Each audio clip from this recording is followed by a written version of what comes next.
Okay, we'll go ahead and get started. Hello, everyone, and thank you for joining us today for this episode of the Shiji Buzz. My name is Jay Sherman, the Global Director of Pre-Sales here at Shiji, and I'll be your host today. We have a great discussion panel planned with April Key, Director of Distribution Products at IHG, Timothy Hughes, Vice President, Corporate Development at Agoda, and Natalie Kimball, Vice President, Strategic Account Management at Shiji. Why don't we start off, April? Can you begin by introducing yourself?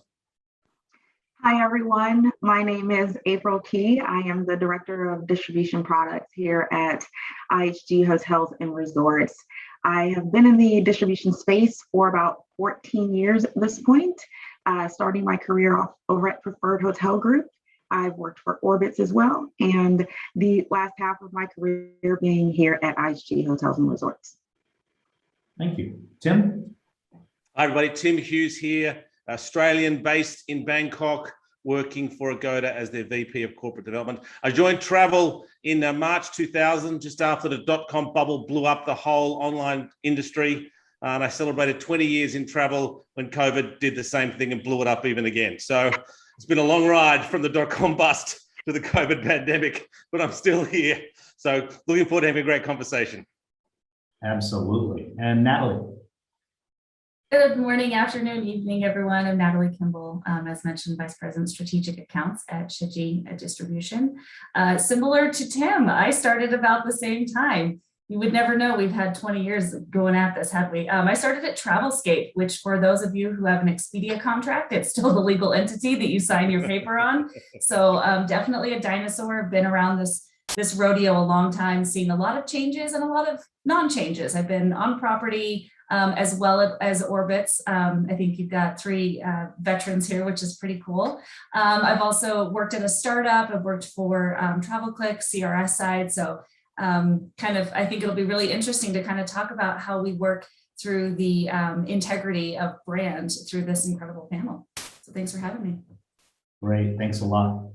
So distribution is a key area, and it's a complex maze for many hotel companies.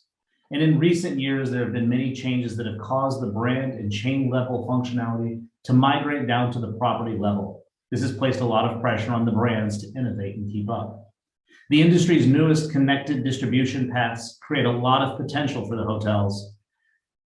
The hotel technology industry, though, is broad, complex, and constantly evolving. Attempting to make sense of this entire landscape can really be quite intimidating. This was true before the pandemic hit, and the pandemic has only accelerated the industry's change on all levels. Technological capabilities and adoption, provider strategy and operations, and users' requirements have all been transformed, probably forever. And as with any crisis, one of the first things to do is to increase the exposure for the brand and the hotels. And the best way to do this is through increasing your distribution. But the other side of that coin is the complexity on the OTA side, ensuring that the brands are keeping true to their customer base and to their hotel partners. Natalie, maybe you can give us a bit of an overview to start talking about today's distribution landscape. Yes, we put together at Shiji earlier this year an infographic, if you wouldn't mind pulling that up. This does speak to exactly what Jay said, the complexity. And the sad part is also that this is only a small representation of some of the companies that we see. So what you can see here at the center of all of this is the hotel. So when April starts to talk through the branding of IHG, they have different brands and categories within that. I want for you to start to think about how do they maintain that throughout the entire cycle of what you're seeing here, the level of integrity that they need to maintain for, and we're not just talking a Holiday Inn or Holiday Inn Express and what's the difference. We're going all the way down. I don't want to get too far into April's, discussion here, but, have some understanding and sympathy towards what is at the center of all of this. It's the hotel. Without the hotel, none of this exists. So it's up to all of the partners around this circle to maintain the integrity of that brand within the hotel. So this should look confusing. It should be overwhelming. But the simple fact is, this is what we deal with every day. When we talk about distribution, it's how do we ensure that that hotel is putting out the correct rate, room type, description, amenities, all of the things that go along with that throughout this entire ecosystem. Thanks, Jay. Absolutely. Well put, Natalie. But as you said, April, maybe you can give us a bit of a perspective from the global hotel chain and how they're handling that hotel in the middle. So I think it's very true to what Natalie said, that the hotel's at the center of it. But what's tightly wrapping around that hotel is the brand. So the brand being the piece that is what we're talking about today and how we're maintaining the integrity of that, right? So that is very true. That landscape is very complex, and navigating it and understanding what's going on is a full-time day job for all of us on this panel, right? But when it comes to making sure that our brands are what they say they are, you have to go back to the basics. When we're architecting a brand, what does that brand stand for? What are the hallmarks of that brand? And I think you even mentioned two of the brands that I'll call out, Holiday Inn, Holiday Inn Express. What we're most known for, I think, from an IHG Hotels and Resorts perspective, but there are hallmarks that come along with a Holiday Inn Express brand. You expect a hot breakfast on property, and that's free for you in staying. And so when we're establishing those brands, any of our brands, we have to know what is true about that brand. What's the story of that brand? Who is that brand focused on? And from a distribution perspective, where does that brand need to show up? And where does that brand need to be? And when we talk about distributing to channels like in a go-to channel, it's making sure that those promises of what that brand is, especially things like in the case of a Holiday Inn Express, that breakfast, making sure that a guest, wherever they encounter that Holiday Inn Express brand, they know that that's something that we offer for that brand. And then even more importantly is delivering on that experience when you get to the hotel, when you get there as a guest, experiencing all of that. And I think that drives the integrity of the brand, not only saying who you are, but delivering on who you are. Absolutely. And Tim, from your perspective, from third parties like Agoda, how do you view this topic and this chart? Well, look, I'll tell you what was interesting about the way COVID affected that chart is even though it's spread out, there's a lot of names, a lot of bits and pieces. COVID made it the most intimate relationships in travel I've ever seen, right? Lead time shrunk, domestic travelers were coming from 3 hours away. So we had sort of domestic travelers and local market managers talking to local hotels on a Thursday about bookings that were arriving on Friday and people were staying the weekend. It was the most intimate we'd ever been in this complicated, crazy, messy chart. And I thought that compelled us all to work together. It compelled a sort of almost emotional change in distribution as we had to work so much more closely together for this very intimate domestic travel that was around us.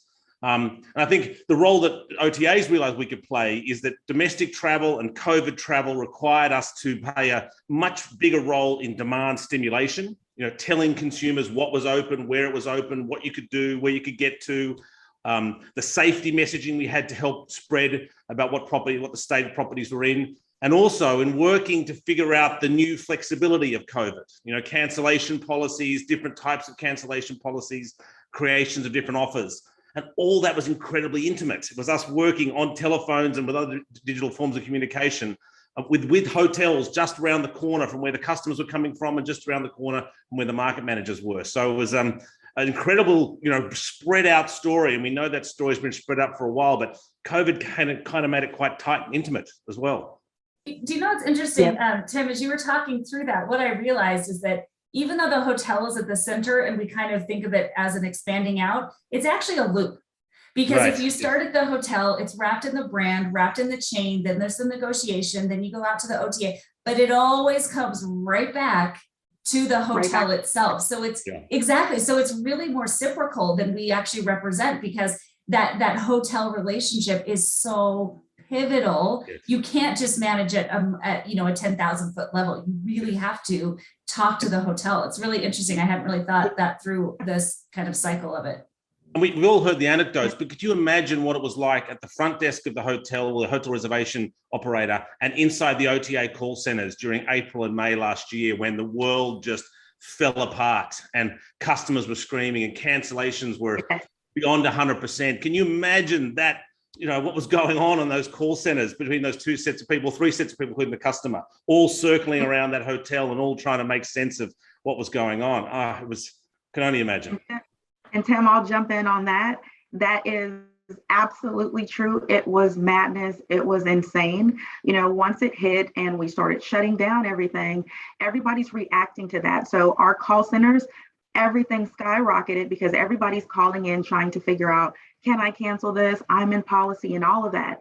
And here is where IHG as a brand stepped up to say, hey, we're going to make our policies flexible. We were one of the first brands to come to the market and say, we need to institute this flexible policy. And it's for the customer as well, but it's also for the hotel and what was going on, because we had to sympathize with all of those front desk agents who were standing there trying to service the customers who were on property and answer all of the millions of calls that were coming through to them. You're right. The sort of brand promise that moves away from the comfort of the bed and the quality of the room and the breakfast, and to where are you going to be when the customer's in trouble? Are you there or are you not there? Are you going to answer the phone? Are you going to help them out? And we're all had to do that, right? We all just say, it doesn't matter what our sort of fancier brand terms are. We are right here in the front of a customer screaming help. And what are we going to do about it? Yeah. And then Natalie, as a vendor, what do you see that you've learned from this COVID experience and how you're approaching things? I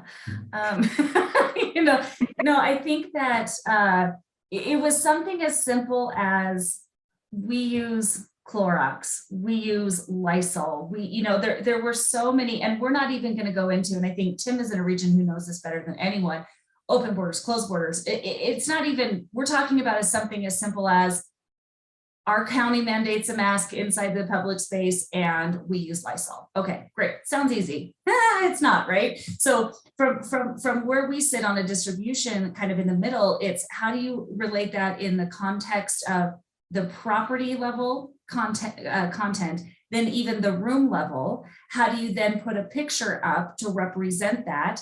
I remember back in the day, we used to have to, I think it was when we were doing all inclusives or something way back when at Expedia, we were actually having to change the hotel names to put in prevalent information. So it wouldn't just be, the Hyatt Regency, whatever. It would have like an actual name change in it because we had no way to really communicate. And it almost felt a little manic like that because we were kind of going back and saying, how do we do this? The hotels were kind of, as you got right here, frontline, OTA and the hotel having to cancel, change, so sitting in the middle, we had to kind of say, how do we get this communicated? And found that, there's a thing that we have where we can put a picture and share it across all the room types and things of that nature, which I think this forced us to get a little bit more innovative. But again, we are at the mercy and sitting in the middle and saying, what do you guys need? What does Agoda need for us to communicate? What does IHG need to see? And then making sure that as they're dealing with the customers, we can sit in the middle and actually problem solve that for them.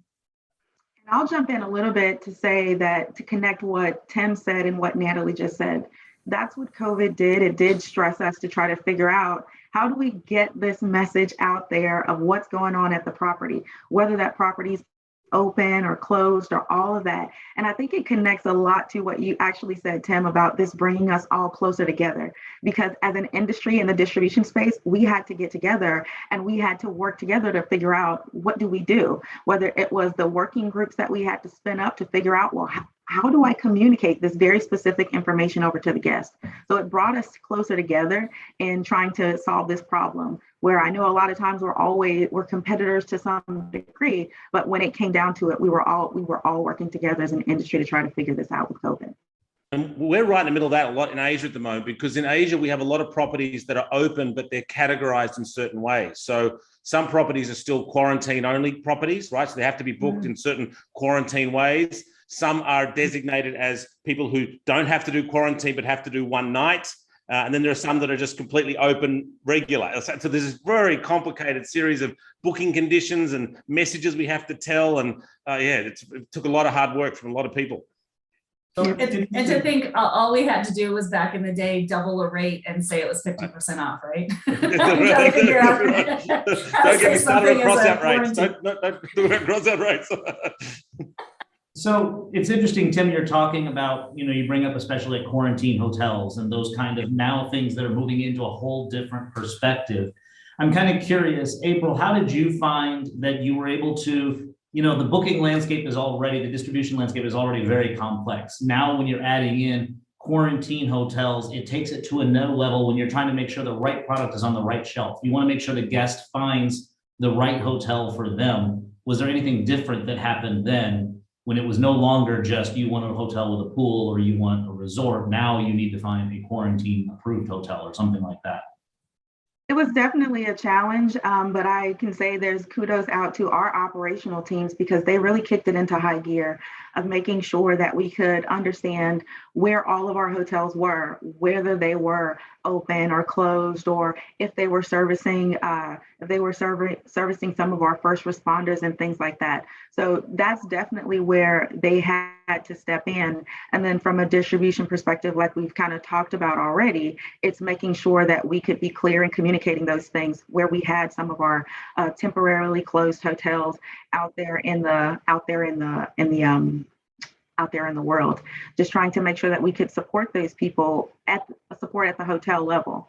So then you had to deal with not just being flexible, because like you said, the guest was looking for, it wasn't just about the pool anymore. It was about safety. It was about security. And that's where that content came into place, that they knew they were going to a hotel that had the proper settings and proper precautions in place to protect them and their families as they traveled. And even as first responders staying on property, that they knew they could be safe wherever they were staying. So that was definitely a big challenge for us. And I think when we started this conversation, we said that some of these things that have happened to us through COVID have permanently changed the industry. I think that's been one of the things that has changed us for good. We've figured out through this struggle that there's a lot of things that we needed to get right, that we needed to better streamline and fix. And I think that's created more opportunities for us to continue to evolve. Okay, interesting. And talking about finding the right hotel at the right time, there's also another perspective of it as well, just in brand integrity and that type of thing. And Tim, as part of the Booking.com family, how do you find that Agoda is able to distinguish themselves from so many other brands, just as we're distinguishing hotels from other hotels? Yeah. So sort of the foundation stone of Agoda, I think, is that they're a global business with an Asian heart. We truly grew up inside Southeast Asia, spread to North Asia, and now made our way in the rest of the world. And I think that carries a lot to our brand sort of feeling and our expertise. Our ability to sort of help people see the world, but also particularly our expertise in Asia. Their Booking Holdings is truly a group structure. Agoda is a separate tech stack, separate supply stack. We obviously have lots of links with our brothers and sisters from Amsterdam and our brothers and sisters in Norwalk, but we are a truly independent company. I think with all OTAs, you are offering the widest choice you can. So a lot of your brand differentiation often becomes sort of functionally led rather than emotively led, because you are a place where people can book a lot of product, millions of products. And I think so. We've sort of created a space, I say, where our functional is led by our tech team. We have about 800 people in tech and another 250 plus in product based out of Bangkok. And we spend a lot of that time from a sort of a functional and tech perspective to carve our space from a brand perspective. Yeah. And can I add a little bit more to that as well? Is like you said, Tim, it was very functional for you all because you're having to put all this product on the shelf from all of these brands across the globe, right? So right product, right time for the right customer, right? But one of the things that we also had to think about, and we kind of touched on it a little bit, is the right policy. And yes, we can have the right rate on the shelf, but if the right rate doesn't help that guest deal with the flexibility of what the time was at the moment, it may not be the right rate for them. And so jumping in and being able to offer that more flexible policy and be able to put it on the shelf on sites like Agoda, that I think that was a good call from an IHG perspective, and all the other brands who also followed suit. Yeah, and we make a lot of that sort of functional brand promise is that the rates are right, the images are right, the availability is correct, and the policy is correct. That's a lot of data you have to munch and crunch and return to a consumer who's just typed in the word Bangkok or New York or Sydney.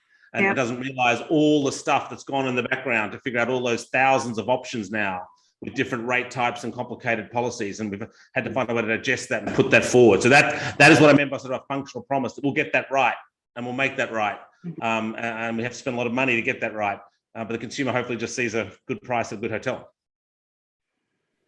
And Natalie, I wanted to ask you, there was a couple of things that Tim had brought up that made me think of something. I mean, with Shiji distribution, where do you find things moving in the future, and how do you discuss that with the customers, talking to them about their needs? And as Tim was talking about, that whole Booking.com family, Shiji distribution, tying in with the rest of the Shiji products in that vast landscape. Yeah, I think that what we found is that there's an opportunity to really put inventory on shelves. This is something we've been talking about for years. This is not anything new, but I think what we found is that we kind of have to peel back what we assumed. I can't believe that we're going to bring this up, but I'm going to. 9/11, again, it was a huge thing in our industry. This is going to be the second one we talk about for years to come. It gave people an opportunity to spend at the 2-3 star level and stay at a 5-star. So there was a huge exposure back then to allow people into this luxury class. So I think what we've seen now is that, the encouraging thing is to say, work with trusted partners. And it doesn't mean that you only have a luxury brand and it can't go on a site like a Priceline, or it can't go. What we're kind of saying is, peel back those expectations and assumptions that you had before about who is booking where, because what we know is that customers are booking on the trusted sites. So what that may mean to someone at Agoda may have a customer who routinely books a 3-star, routinely. That's what they stay. They like that service of class. But when they have a trusted brand and they come back and they see a high-end 6 Sense or a luxury brand that's in the 5-star, it doesn't mean that they're not going to book it. So the real kind of equation that it boils down to for us is to say, work with trusted partners and get on the shelf. Don't worry about conversion necessarily. Don't worry about whether or not that customer is actually booking that at the time. Work with a trusted partner in the middle, like a Shiji, where we can help with getting all of those rates out there. We're going to protect your CRS from any of the high level volume that it may be showing up with.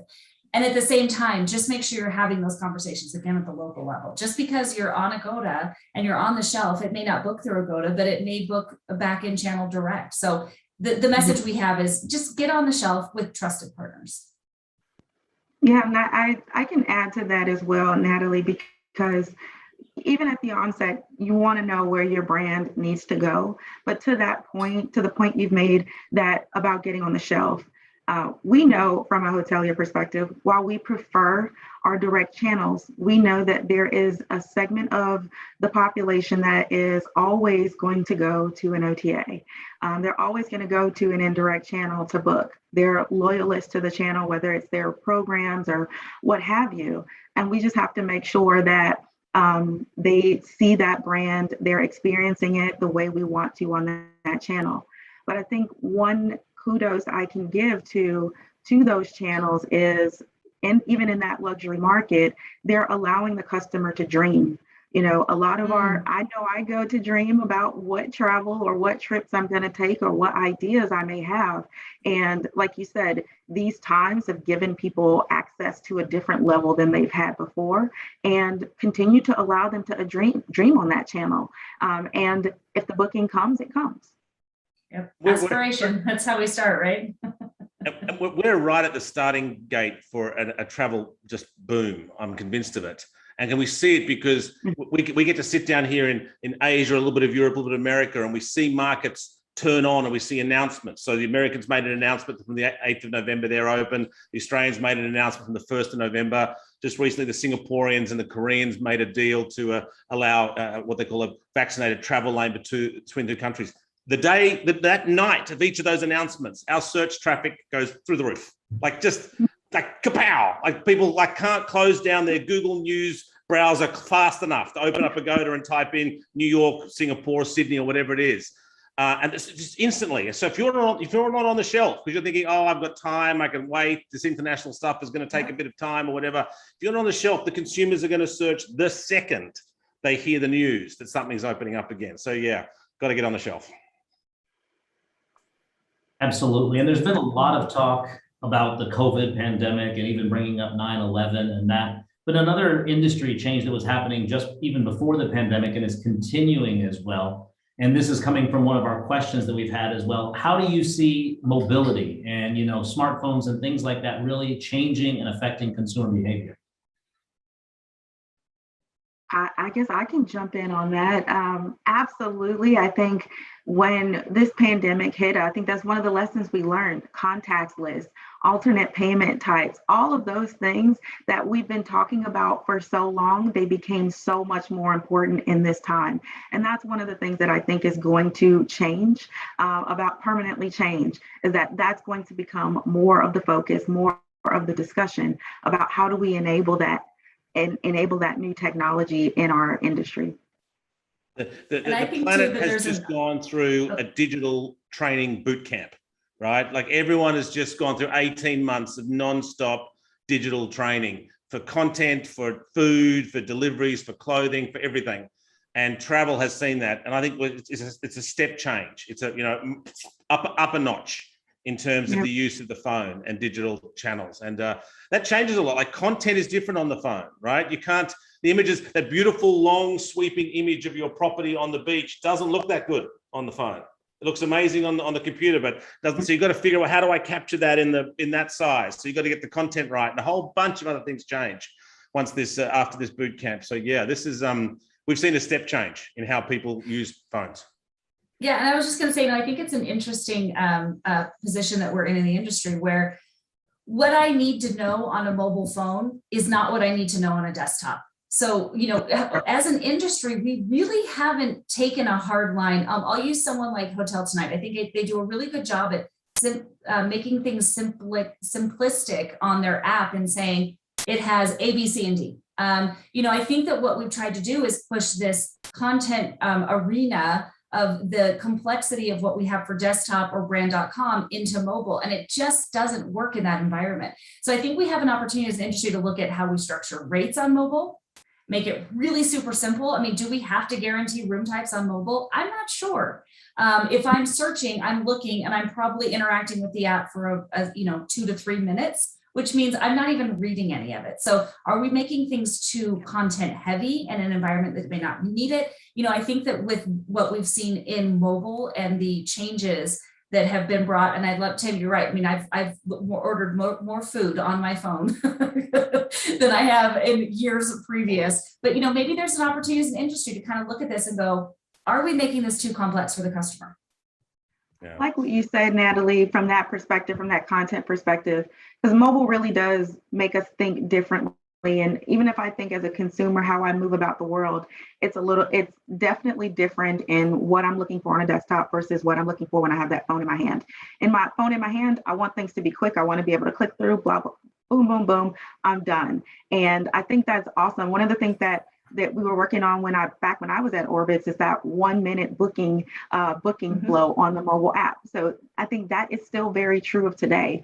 And kind of where I went with the mobile thing is that our devices are sort of becoming our life.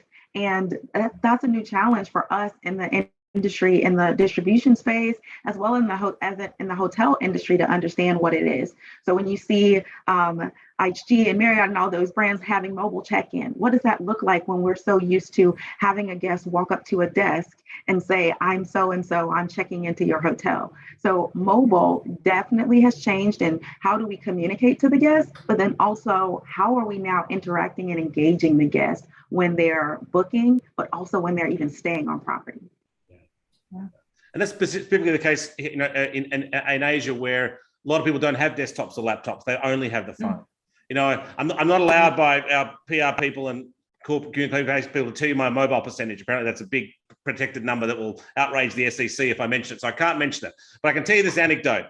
If I am talking to Chinese partners, and I do mention the number, look at me and they go, why so low? You guys are terrible. I mentioned to American partners and they go, oh my God, what are you doing? That's so high. So we are seeing a very different, we've got a lot of wiggle room, I think, in where mobile will go and what it's got to do. Yeah. Yeah, I think thinking about from the region of Greater China, and like you said, most of the users are interacting, they're making payments, they're doing everything through a mobile device, and I think there's a lot of lessons to be learned across the globe about how we implement that way of life. We're getting some more questions from the panel, not from the panelists, you're the panelists, from the attendees. And so we've had some feedback from a luxury hotel group where they've stated that the guests were happy to book value add offers on the brand.com websites pre and during the pandemic, but they didn't find that was supported by OTA distribution, as the entire OTA brand identity laid out on discount pricing only. So is this something that the industry's found learning to moving forward to picking up into parity? I think it's semi-directed movement. We scrambled to create a product called Agoda Special Offers. So we could take that 3-night early check-in, dinner, spa, whatever, in the case of Thailand, elephant tour, and sell it properly and sell it obviously more expensive than the base room type. But you're right, our systems didn't normally naturally do that, and we had to scramble to do it, but we built it. And we work with a lot of partners, hoteliers, to make sure we built it properly. And it's complicated. I mean, the data structures you've got to do, elephant camp tour or high tea or, whatever other wonderful things you can think of, took a lot of work. Yes, I think COVID, that's a change. COVID pushed the OTA distribution channels to think about more than just deluxe room with breakfast. We had to scramble a lot to do that. Yeah. And I think one of the ones we had, we would sort of sit there in a room of product people when the second half of last year, Thailand was mostly open. And we asked people where were they going this weekend, and people told us where, and we asked them where'd they book it, and they kind of went on a supplier site. I think I want. We're like, oh, good Lord, no, we'll fix that. But I will say, and I'll add to that again, that the last 18 months really has challenged us as an industry. We've been talking about personalization and upsells and add-ons as an industry for a few years now.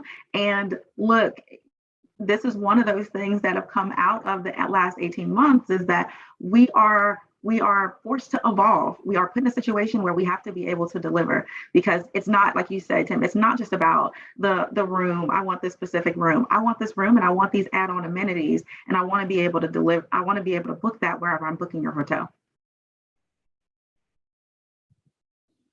Okay. Any last comments from the panelists? Because right now it looks like we don't have any more questions coming in. This will give a little bit more time if anyone has any questions. Anything else you want to? I would love to kind of, I think since we have such incredible representation on both sides of the fence, as we look at brand integrity, I guess maybe are there any kind of best practices or anything that you guys would share?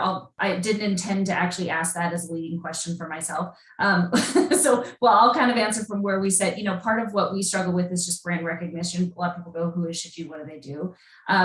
For us, it's about the relationship side of it. So we don't care that we're one of the least known entities, because we've got great relationships with our customers. The ones who use us, we have a great relationship with. So, as an unknown, you guys are the farthest thing from unknowns. My answer to that would be just, continuing to be there where our customers are you guys. We're not dealing with the actual person checking in at the front desk or someone trying to cancel. But if we're not there to satisfy and make things easier for you, then we're not providing a service. So, any other tips or tricks or anything that you guys would say from kind of a brand integrity standpoint? Well, I think from my end, it's a little bit different. In our space, obviously, we know who you all are at Shiji, right? So, but from our perspective, from an IHG perspective, I'll say is it's really about delivering on who you are as a brand. And recently with IHG, we refreshed our master brand to IHG Hotels and Resorts. For a long time, we were Intercontinental Hotels Group, and being known by that leading brand. And even before that, being known as Holiday Inn Worldwide, and all of that being associated to that brand. But we've come to the table saying who we are and what we have to offer. And I think us clearly articulating what our offers are across the luxury and lifestyle space, premium space, and our essentials brands and things like that. I think we've done a very good job of saying who we are and what we have to offer. And I can say that Shiji does a really good job of saying who they are and showing us all of the different solutions that they have available in the space. I honestly didn't mean for you to make that about us, but I appreciate it. No, and I just want to quick say though that I think that is it. That is it, right? So I know exactly what to expect when I'm staying at a particular property, and there's a reason that you choose certain ones at a different time based on your trip, based on where you're going, based on who you're with. And I can say as an IHG user, program holder, loyalty, it's consistent, and that is the thing, regardless of what country you're in, regardless of what city or county, it's always a consistent experience. So thank you for delivering that to a customer, because you certainly have.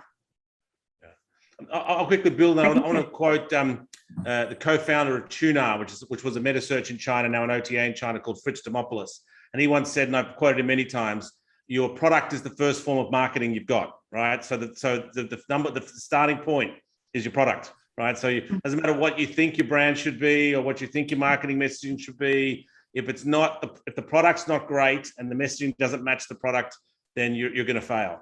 If you promise that you are the greatest, 6-star resort in the history of the world and you're a 3-star property, it doesn't matter how much you spend on marketing or how much brand design you get. Your product will just not match the message. So yeah, that alignment of your product with the story you're trying to tell is the most crucial thing. Yeah. And I think that piggybacks on what I said earlier. We can establish and say what our brands are, but if from a hotel perspective, if we're not delivering on it, if our customers aren't experiencing what that brand is, we're not doing our job. Exactly. Yeah. Well said. I think that is a great point to wrap it up on. So I think now I will go ahead and close today's episode of the Shiji Buzz. I want to thank all of our panelists for a great conversation, a lot of back and forth, and a lot of insight into the industry. And thank all of the attendees and everyone dialing in to join this as well. We hope to see you at the next Shiji Buzz event next month. And for everyone dialed in and everyone on the panel, have a great rest of your day. Thank you, everyone. Thanks everyone. Thank you, guys. Good evening. Good morning.